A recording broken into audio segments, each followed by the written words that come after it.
बारे में हम पढ़ेंगे कि किस तरीके हाउ इट्स वर्क। सबसे इंपॉर्टेंट चीज है कि हाउ इट्स वर्क, ये किस तरीके से काम करता है। तो देखते हैं, हेडिंग है हमारा simple microscope. Optical instrument, optical instrument में हम देखेंगे सिंपल माइक्रोस्कोप। सिंपल माइक्रोस्कोप,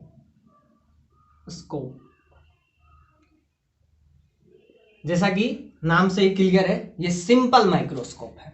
तो सिंपल माइक्रोस्कोप बनता कैसे है? तो simple microscope it is consist of, या it consist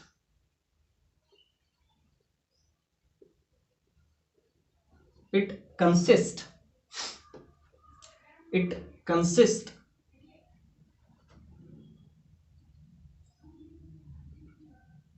by converging lens.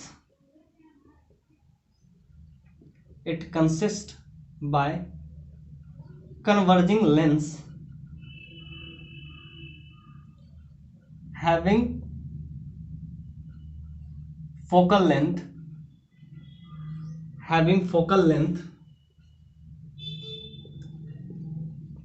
less than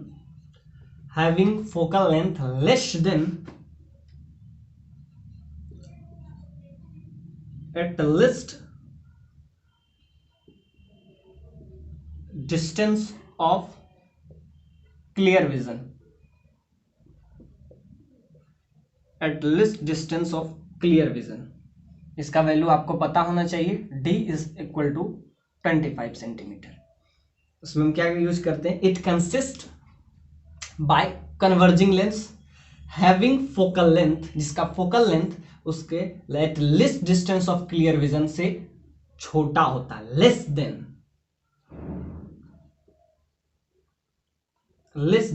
eight least distance of clear vision, that is equal to 25 centimetre. ये हम पढ़ें कि वो किस चीज से बना होता है। सबसे इंपॉर्टेंट, वो कन्वर्जिंग लेंस से बना होता है। It consist by converging lens having focal length, जो उसका फोकल लेंथ होता है वो eight least distance of clear vision D से छोटा होता है। उसके बाद हम क्या करते हैं? एन ऑब्जेक्ट is placed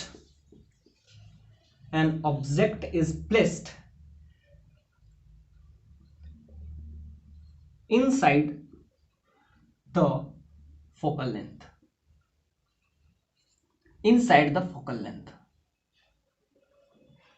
मतलब ऑब्जेक्ट को उसके फोकल लेंथ के अंदर प्लेस्ड करते हैं। And image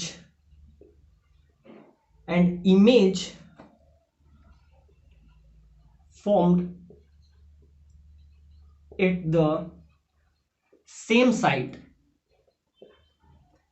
Image is formed at the same site. Same side मतलब जिधर ऑब्जेक्ट है उधर ही इमेज बनता है। तो सेम साइड बनेगा, जिसके बगल में लिख देते हैं वर्चुअल एंड इरेक्ट।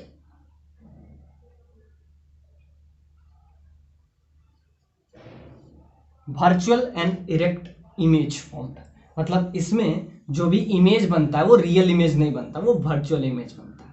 तो हम क्या क्या सीखे? ये किस चीज से बना रहता है। अब इसमें एक और चीज है कि जब सिंपल माइक्रोस्कोप की बात है तो यहां पे सिंगल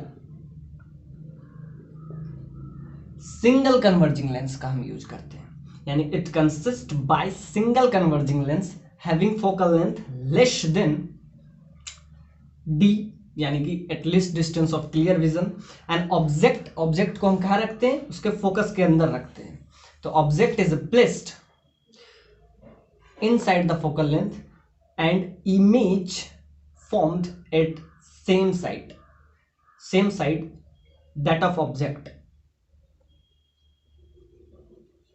that of object मतलब ऑब्जेक्ट जिस साइड में है उधर ही इमेज बनाता है। और इमेज कैसा बनता है, वर्चुअल और इरेक्ट बनता है। मतलब वर्चुअल बनता है, रियल नहीं बनता। तो वर्चुअल अगर बना तो वो सीधा ही बनेगा। तो अब हम क्या क्या देखें, अब ये चीज अगर पूछे तो ये आप एज ए थ्योरी पार्ट याद रखेंगे, लेकिन जब हम इसका थोड़ा सा फिगर से क्लियर हो जाएगा। फिगर अगर हम बनाएं तो कुछ ऐसा बनाएंगे। ये आपका है कन्वर्जिंग लेंस। कन्वर्जिंग लेंस ये आपका क्या है, प्रिंसिपल एक्सिस।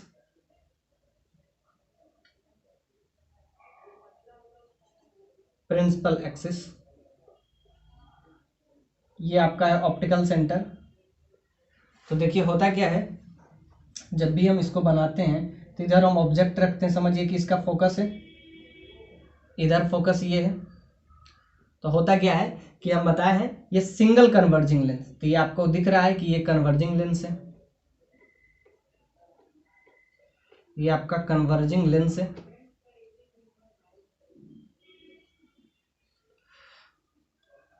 और क्या करते हैं, फोकस के अंदर इसका जो फोकल लेंथ है F should be less than f should be less than at least distance of clear vision, at least distance of clear vision। आइए तो देख रहे थे इसमें f should be less than at least distance of clear vision। अब यहां देखें कि हम क्या करते हैं, इसके इनसाइड में एक ऑब्जेक्ट रखते हैं। Let's this object is A B रखते हैं। तो इसका जो इमेज बनेगा, सिंपल सा बात है, कोहेरेंट सोर्स की बात ही हम इस चैप्टर में करते हैं।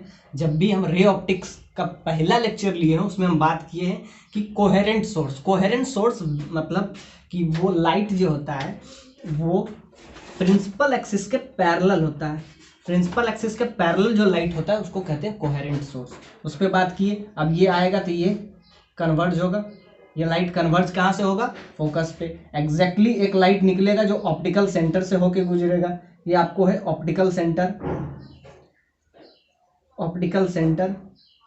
और यू नो डैट कि जब लाइट ऑप्टिकल सेंटर से जाता है तो सीधे पार कर जाता है, इसमें कोई डिफ्लेक्शन नहीं होता, no deflection when light passes through its optical centre.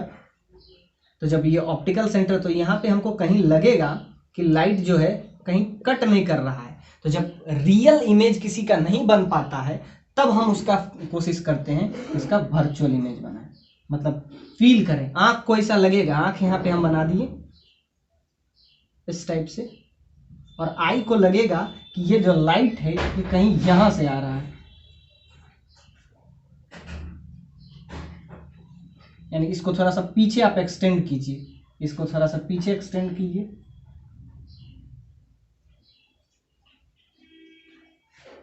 और इसको थोड़ा सा पीछे एक्सटेंड कीजिए।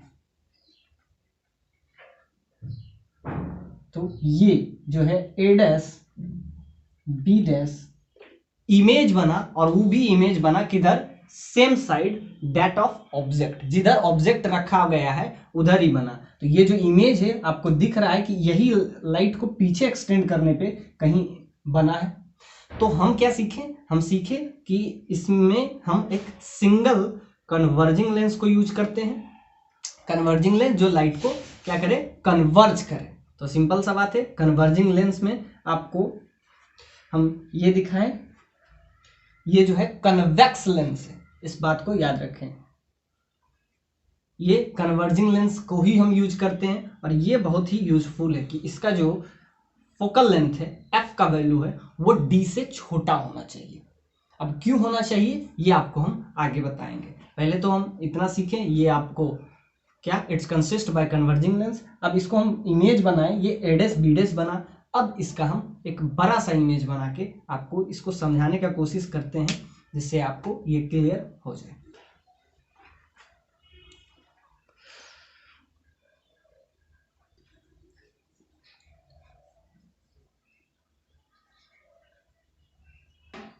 आइए देखते हैं उसका फुल प्लेस फिगर बना के, जिससे आपको पूरा क्लियर विजन मिले। अब ध्यान से देखते हैं कन्वर्जिंग लेंस। अब हम थोड़ा सा इसमें बड़ा सा इमेज बना के आपको कोशिश करते हैं समझाने का। ये आपका है कन्वर्जिंग लेंस,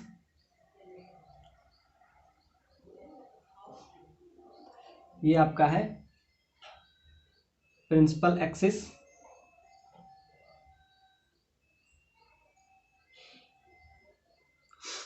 ये आपका है कन्वर्जिंग लेंस,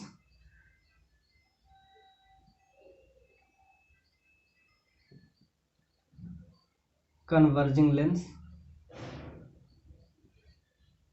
ये आपका है प्रिंसिपल एक्सिस,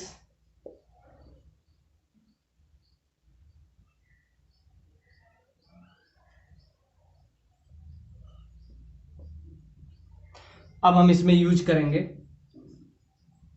कि इसका इमेज, और ये हम पहले ही बता चुके हैं इसका, ये आपका है प्रिंसिपल एक्सिस, कोहेरेंट सोर्स, एक ऑब्जेक्ट समझिए कि यहाँ पे इसका फोकस है और इस साइड इधर फोकस है। मेनली जो फोकस होता है वो राइट साइड ही होता है, लेकिन लेफ्ट साइड भी होगा, क्योंकि ये देखिए दो चीज से बना, दो कन्वर्जिंग लेंस से बना होता है।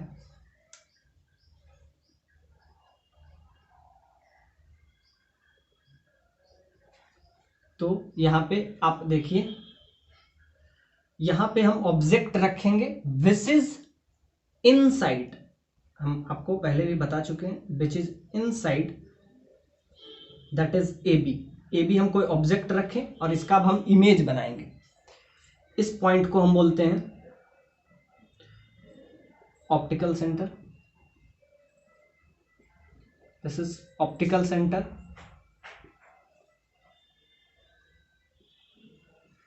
तो क्या होगा, यहां से लाइट निकलेगा, पैरेलल लाइट निकलेगा। अब यहां आने के बाद ये क्या होगा, कन्वर्ज होगा, और कन्वर्ज कहां होगा, अपने फोकस से होते हुए ये लाइट बाहर निकलेगा।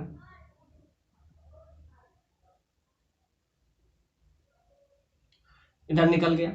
अब एक लाइट और आएगा जो कि यहां से आएगा, अपना ऑप्टिकल सेंटर को पास करते हुए निकल जाएगा इधर, और अपन आंख इधर से हम लोग देखते हैं। बड़ा सा आपका आंख बनाते हैं, आप फील कीजिए कि आप इधर से देख रहे हैं इस चीज को, तो आपको क्या लगेगा, व्हाट यू फील, आपको लगेगा कि लाइट का जो इमेज है इसका इस साइड बनेगा। Image should be formed on the same side of that of. अब इसको थोड़ा सा एक्सटेंड कीजिए, अब इस पॉइंट को थोड़ा सा एक्सटेंड कीजिए, क्योंकि लाइट को अगर हम पीछे थोड़ा सा एक्सटेंड करें और इसको थोड़ा सा एक्सटेंड करें, तो यहां पे हमको कहीं ना कहीं लगता है कि ये मिल रहा है। ऑप्टिकल सेंटर वाला को थोड़ा सा पीछे करते हैं, तो यहां पे हमको लगेगा कि इमेज जो है फॉर्म्ड होगा। तो ये जो इमेज है आपका ए dash B dash,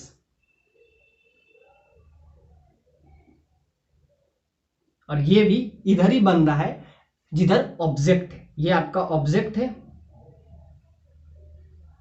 this is object, और ये आपका है image. Image formed on the same side that of object, जिधर ऑब्जेक्ट है। तो ये आपका हो जाएगा ए डैश बी डैश। ये आपका है, समझ सिंपल सा बात है, आपको समझिए कि ये इमेज है। इसी को हम पीछे किए तो आंख को ऐसा लगेगा कि इसका इमेज जो बन रहा है वो वर्चुअल बन रहा है, मतलब पीछे हम एक्सटेंड किए तो क्या बना, virtual and erect, virtual and erect. अब ध्यान से देखते हैं, अब हम बात करेंगे इसके मैग्नीफाइंग पावर कि हम किसी का इमेज बड़ा तो बना रहे हैं लेकिन कितना बड़ा बना रहे हैं। ये अब क्वेश्चन इसमें एराइज होता है जिसपे आपसे प्रॉब्लम बार बार पूछा भी जाता है और इससे क्रिएट होगा, क्योंकि जब हम माइक्रोस्कोप की बात करते हैं तो उसमें क्या होता है, मैग्नीफाइड करके हम इमेज बनाते हैं, इसीलिए हम उसके फोकस के अंदर रखते हैं और फोकस के इस कन्वर्जिंग लेंस का फोकस को हम उसके डी से कम रखते हैं। अब देखिए इसके क्या क्या फायदे हो सकते हैं। तो अब हम यूज करेंगे M for magnifying power of simple microscope. Simple microscope, इसको हम कैपिटल एम से डिनोट करते हैं। कैपिटल एम से आपको डिनोट किया जा रहा है। अब देखेंगे इसमें, आइए देख रहे थे कि हम मैग्नीफाइंग पावर की बात कर रहे हैं और वो किसका, माइक्रोस्कोप का। तो जब हम मैग्नीफाइंग पावर माइक्रोस्कोप की हम बात करेंगे तो उसमें हम देखेंगे एम होता है थीटा बाय थीटा नोट। अब देखिए थीटा क्या है और थीटा नोट क्या है, तो याद रखिएगा थीटा ये जो है एंगल, एक्चुअली में एंगल है, दोनों एंगल है, एंगल सबटेंडेड बाय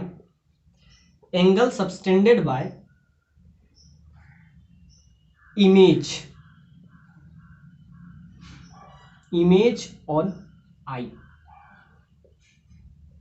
मतलब जो एंगल आंख पे बनाता है, और कौन बनाता है, जो इमेज एंगल बनाता है, उस एंगल को हम बोलते हैं थीटा। थीटा नोट किसको बोलते हैं, ये भी एंगल ही है, एंगल सबटेंडेड बाय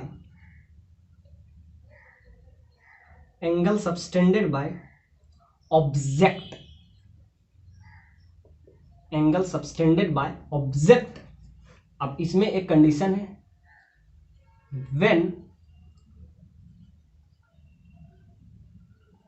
ऑब्जेक्ट, अब इसमें हम ध्यान से देखें थीटा नोट है, मतलब जब भी आपको नोट रहे तो आप याद रखिए, जैसे म्यू नोट रहता है कहीं भी तो क्या होता है, permittivity, mu naught, epsilon note, वो सब जो भी रहते तो वो हम वैक्यूम के लिए निकालते थे। इसमें भी कंसीडर है कि angle subtended by object, when object is placed, when object is placed, it least distance for clear vision, at least distance of clear vision। अब हम बात करते हैं थीटा और थीटा नोट। तो यहाँ क्या है, एंगल जो इमेज आपके आंख पे बनाता है, देखिए आंख है यहाँ पे, इस पे इमेज बना है, एक बार क्या बनाएगा, ये इमेज बनेगा। तो ये जो बना रहा है कब, जब हम लेते हैं कि ऑब्जेक्ट बने, और ऑब्जेक्ट कहां पे रहे, d इक्वल टू 25 सेंटीमीटर। तो यही तो है, इसी का जो रेशियो होता है उसी को हम मैग्नीफाइंग पावर बोलते हैं।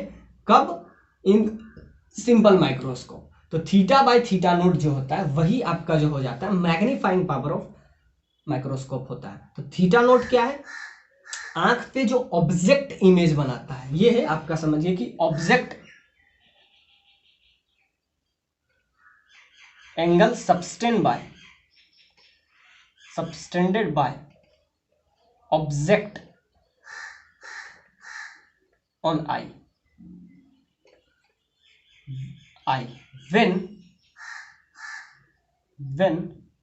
object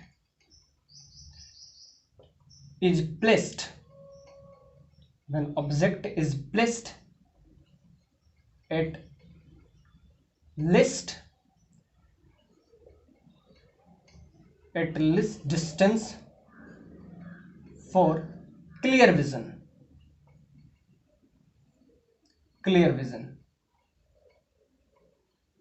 होता है इसमें d इक्वल टू 25 सेंटीमीटर। और ये हुआ, ये भी आपका एंगल ही हुआ, angle subtended bye image on I. तो देखिए दोनों एंगल ही है, और इसी का रेशियो जो होता है उसी को हम बोलते हैं magnifying power of simple microscope. अब इसका क्या होता है, कैसे होता है, ये हम अब डील करेंगे, और कितना हो सकता है इसका मैग्नीफाइंग पावर जब हम एक सिंगल कन्वर्जिंग लेंस यूज करते हैं। When we use the single converging lens, what's its magnifying power, what's maximum its मतलब magnifying power and minimum magnifying power, इस पे हम बात अब करते हैं। एक बार आप इसको देख लीजिए, उसके बाद हम इसी पे बात करते हैं। अब ध्यान से दीजिए, थीटा और थीटा नोट में कंफ्यूजन दूर हो जाएगा, क्योंकि थीटा नोट जो होता है ऑब्जेक्ट जो आंख पे एंगल बनाता है, और वो कब, जब ऑब्जेक्ट को हम उसके least distance of clear vision पे रखते हैं। अब हम देखेंगे magnifying power, that is M. M क्या है, थीटा बाय थीटा नोट। अब देखिए थीटा नोट क्या है, थीटा क्या है और थीटा नोट क्या है। तो थीटा नोट हम बताए थे कि जो ऑब्जेक्ट एंगल बनाए। अब ध्यान से देखिए, एक हम बताए थे कि theta is equal to tan theta हो जाता है जब when theta is very very small. ये हम बहुत बार यूज करते हैं कि थीटा बहुत स्मॉल हो तो थीटा को टेन थीटा हम ट्रीट कर सकते हैं। कब, जब थीटा क्या हो, वेरी वेरी स्मॉल हो। तो अब हम देखते हैं इस केस में, इसको आप थोड़ा सा इस टाइप से जूम करके आप समझ सकते हैं।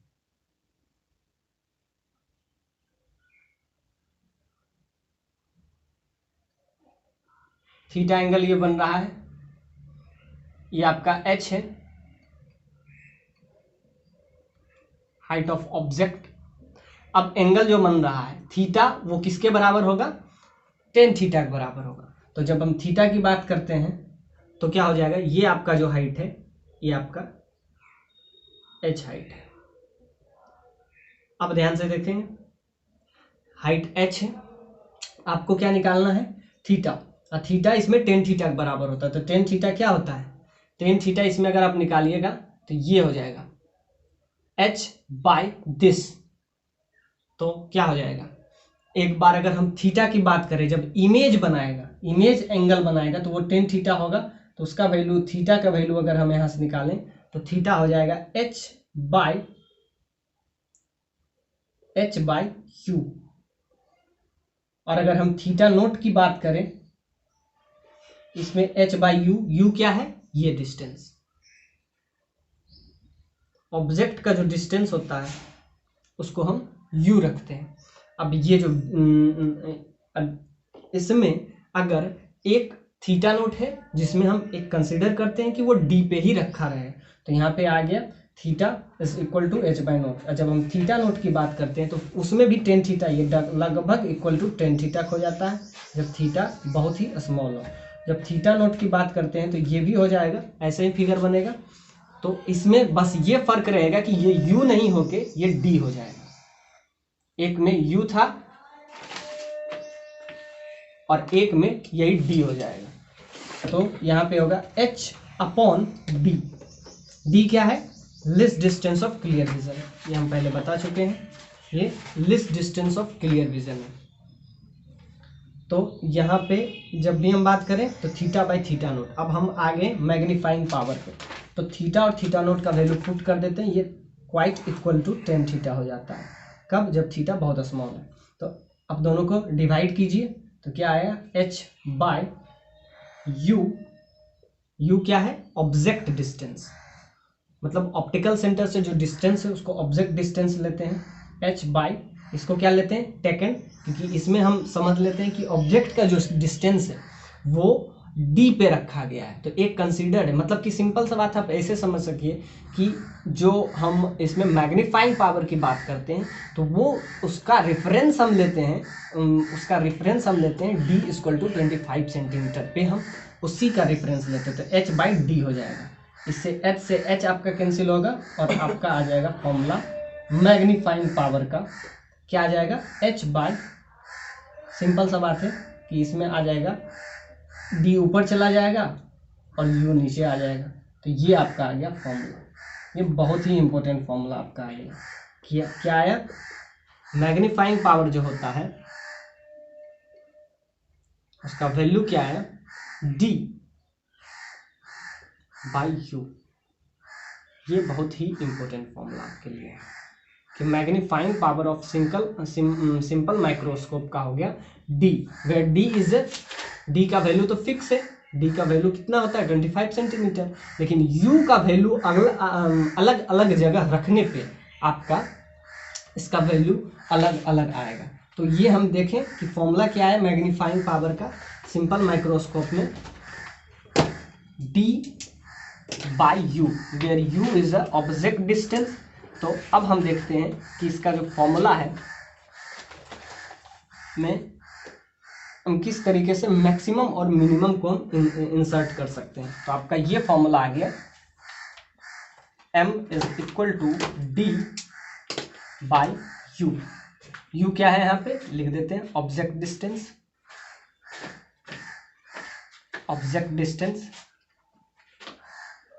ये आपका एट लिस्ट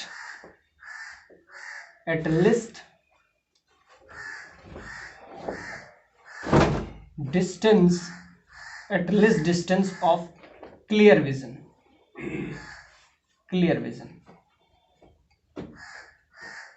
डी का वैल्यू क्या होता है, डी इक्वल टू 25 सेंटीमीटर। अब ध्यान से देखिए कि आपको करना क्या होता है, माइक्रोस्कोप की जब भी बात करें तो इमेज जो है वो कहाँ बन जाए, डी पे बन जाए। अगर इमेज डी पे बन गया तो हमारा आंख जो है जो उसके मिनिमम है इससे कम नहीं बनना चाहिए। मतलब 25 सेंटीमीटर से डी इक्वल टू 25 सेंटीमीटर से अंदर अगर इमेज बना तो वो हमारे आंख को दिखाई नहीं देता। तो हम कोशिश यही करते हैं कि इमेज जो है वो हमारे डी यानी कि 25 सेंटीमीटर पे बने। मतलब इसका इमेज जो है 25 सेंटीमीटर पर बने। तो अगर 25 सेंटीमीटर पे बन गया तो उतना तो हमारा आंख जो है कैपेबल है उसको देखने के लिए। तो हम कोशिश यही करते हैं, पूरा का पूरा जब माइक्रोस्कोप का के बारे में हम पढ़ते हैं तो हम यही करते हैं कि उसका जो इमेज है वो हम उसके डी पॉइंट पे बनाए, where D is the at least distance of, मतलब उससे कम में अगर बना तो वैसे भी हमारा आंख उसको देख नहीं पाएगा। तो हम क्या करते हैं, कोशिश करते हैं कि उतना पे ही बने, मतलब कि डी पे ही हम कोशिश करते हैं बनाने का। तो इसमें भी हम वही किए, आपका मैग्नीफाइंग पावर का वैल्यू क्या आ गया, d/u, वेयर डी कांस्टेंट है। अब ध्यान से देखते हैं कि हमारे पास अब दो चीजें कि अब मैक्सिमम और मिनिमम की बात हम किस तरीके से अब करते हैं। तो जब भी हम इसका मैक्सिमम और मिनिमम की बात करते हैं तो किस टाइप से आपका आएगा कि मतलब इसका मैक्सिमम मैग्नीफाइंग पावर क्या हो सकता है और मिनिमम मैग्नीफाइंग पावर क्या हो सकता है। तो इसको हम बात करेंगे, दैट इज m का वैल्यू आपका क्या आ गया, d/u। तो अब 4 लिखेंगे, 4 normal adjustment.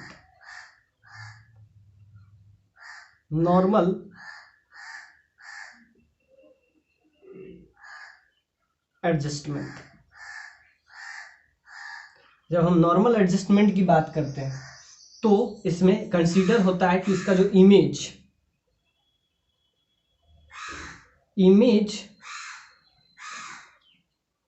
should be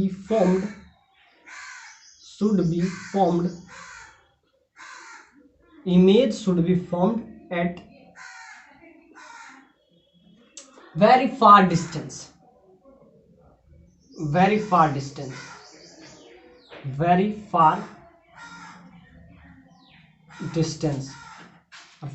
distance का मतलब है कि बहुत दूर बनेगा यानी कि बहुत दूर, so that is infinity.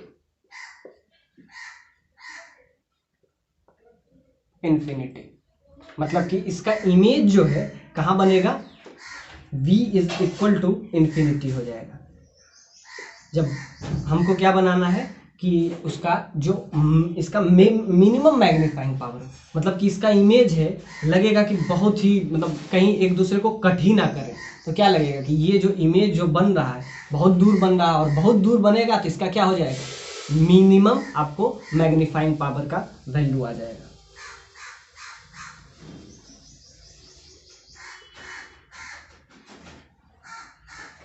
Minimum magnifying power d by you का वैल्यू आ गया। Minimum magnifying power, image should formed at very far distance, मतलब इंफिनिटी पे बनाएंगे। तो जैसा कि इस फॉर्मूले से आपको पता होगा 1/v, जब भी इंफिनिटी पे बनता है तो उसको क्या लगता है कि हमारे फोकस से सारा आ रहा है, यानी कि उसको लगेगा कि फोकस है, यानी कि 1/v minus 1/u that is equal to 1/f। 1/v is equal to 1/-1/u that is, अब इसमें v का वैल्यू क्या रखेंगे, इंफिनिटी। जब इंफिनिटी रखेंगे 1/इंफिनिटी क्या हो जाता है, 0 हो जाता है, तो 1/u that is equal to f। तो यहाँ से आ जाएगा। और ऑब्जेक्ट के साइड को हम जब साइन कन्वेंशन में लेते हैं तो उसको हम निगेटिव ट्रीट करते हैं। तो जब निगेटिव ट्रीट करेंगे तो निगेटिव निगेटिव पॉजिटिव, ये टर्मिनोलॉजी आपका 0 हो जाएगा, और ये यहाँ से आ जाएगा आपका, ये निगेटिव निगेटिव पॉजिटिव हो जाएगा, तो यहाँ से आपका आ जाएगा u बराबर f। मतलब कि जब इमेज जो है इंफिनिटी पे बनता है तो ऑब्जेक्ट डिस्टेंस जो होता है u बराबर आपका सिंपली हो जाएगा f। मतलब कि ऑब्जेक्ट डिस्टेंस है वो उसके एकदम पूरा का पूरा फोकल लेंथ पे बन जाता है। जब इसमें हम ये ऑब्जेक्ट करेंगे तो देखिए हमारा मैग्नीफाइंग पावर क्या हो जाएगा, तो इसमें मैग्नीफाइंग पावर जो हो जाएगा मिनिमम होगा, और मिनिमम कितना हो जाएगा, that is equal to d, और u डिस्टेंस क्या आ गया, for normal adjustment, for normal adjustment, for normal d by u, u क्या आ गया यहाँ पे f आ गया। तो यहाँ से हमारा आ गया फॉर मिनिमम एडजस्टमेंट, मतलब नॉर्मल एडजस्टमेंट में हम देख रहे थे, तो जो आया वैल्यू क्या आ गया, u जो आ गया वो f के बराबर आ गया। अगर u आपका f के बराबर आ गया तो अब देखिए मैग्नीफाइंग पावर आपका क्या बन गया, मैग्नीफाइंग पावर m मिनिमम बन गया। अब मिनिमम कितना बना, d बाय u, u के जगह पे क्या बन गया, u के जगह पे आपका f बन गया। तो ये आपका हो गया। अब ये सिंपल माइक्रोस्कोप अगर मिनिमम उसको बड़ा कर सकता है, मैग्नीफाइंग पावर मतलब इमेज को बड़ा कर सकता है, तो मिनिमम इसको बड़ा कर सकता है, तो वो जो वैल्यू है कितना कर सकता है, d बाय f। f क्या है इसका, f है इसका, सिंपल सा बात है, फोकल लेंथ। तो अगर हम कहते हैं कि इसका मैक्सिमाइज कितना कर सकता है, ये तो आप जब बात करते हैं कि अब जब ये मिनिमम बना है, अब यही हम बात करेंगे कि जब ये मैक्सिमम बना है, तो मैक्सिमम के लिए क्या फंडा है, मैक्सिमम के लिए फंडा है कि जो उसका इमेज बने, और वो इमेज कहाँ बने, उसका image should be formed eight d। तो इमेज अगर उसके d पे बन जाए तो हमारा काम बहुत आसान हो जाता है। हम क्या कोशिश करते हैं, हम कोशिश यही करते हैं कि इमेज जो है हमारे d पे बन जाए, और d पे बनने से हमारा काम आसान हो जाएगा। तो इसमें क्या होगा, अब इसमें एक केस और आ गया, for maximum magnifying power, magnifying power image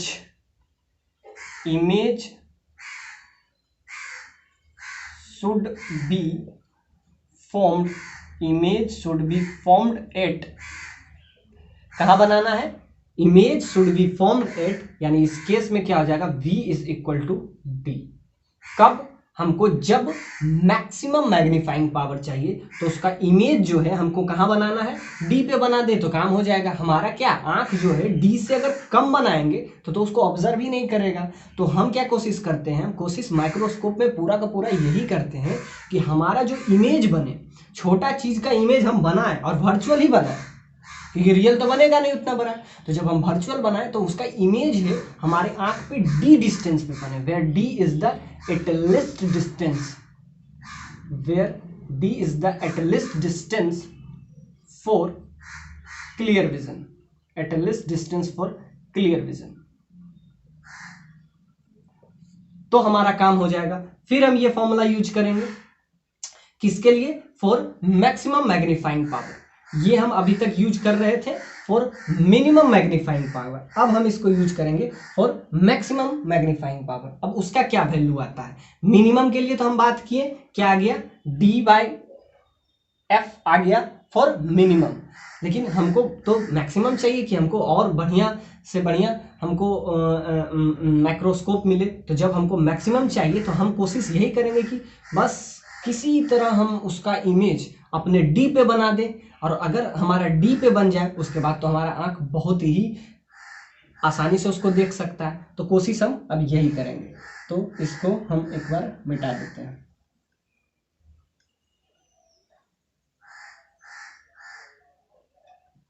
अब क्या करेंगे कि अब हम जो बनाएंगे तो 1/v is equal to 1/v minus 1/u, that is equal to, you will get 1/f।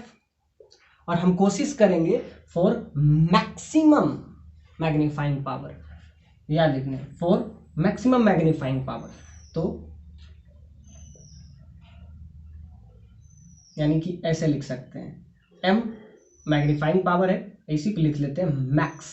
तो क्या हो जाएगा, v को हम क्या रिप्लेस कर देंगे, जो उसका हम इमेज बनाएंगे वो हमारे लिस्ट काउंट पे बन जाए, v बराबर d। तो यहाँ से जो आएगा आपका रिजल्ट वो कुछ ऐसा आएगा। वो आपको रिजल्ट याद रखना है कि एग्जाम में वही रिजल्ट आपसे पूछता है कि मैक्सिमम मिनिमम, ये जो भी एग्जाम है उसमें ये बस आपको रिजल्ट पूछेगा। अब ध्यान से v बराबर d आप रख दीजिए, तो 1/d हो जाएगा minus 1/u, that is equal to 1/f। तो यहाँ से अगर आप ध्यान से देखिए इमेज क्या बनेगा, तो ध्यान से देखिए, अगर साइन कन्वेंशन है, इमेज भी इधर है, ऑब्जेक्ट भी इधर है, यानी दो इमेज ऑब्जेक्ट जिधर रहता है उसको साइन कन्वेंशन से उसको निगेटिव लेते हैं। तो ये भी निगेटिव, ये भी निगेटिव, तो क्या हो जाएगा, जब दोनों को निगेटिव करेंगे तो 1/d निगेटिव, और ये निगेटिव अगर हुआ तो एक निगेटिव पहले से है तो निगेटिव निगेटिव क्या हो जाएगा, positive, you will get 1/f। अब ध्यान से देखिए, इसको हम थोड़ा सा और एक्सटेंड करते हैं तो हमारा क्या आ जाएगा, तो यहाँ से हम क्या निकालेंगे, d/u। मैग्नीफाइंग पावर का वैल्यू क्या होता है, d/u। तो d/u हम निकालने का कोशिश करेंगे, तो यहाँ से क्या आ जाएगा, इसको इधर ले जाएंगे तो ये u हो जाएगा, और ये हो जाएगा 1/f प्लस 1/d। अब इसको थोड़ा सा हम आगे करते हैं तो हमारा जो फॉर्मूला आएगा, ये फॉर्मूला बहुत इंपॉर्टेंट है, बहुत बार पूछा है और आगे भी पूछ सकता है।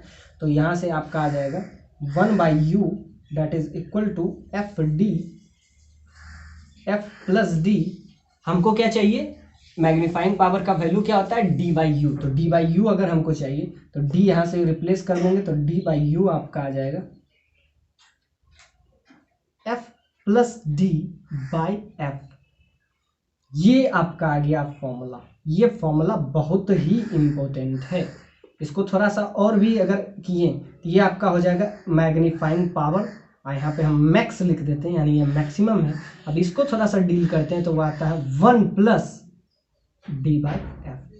तो ये जो वैल्यू है ये बहुत इंपॉर्टेंट है।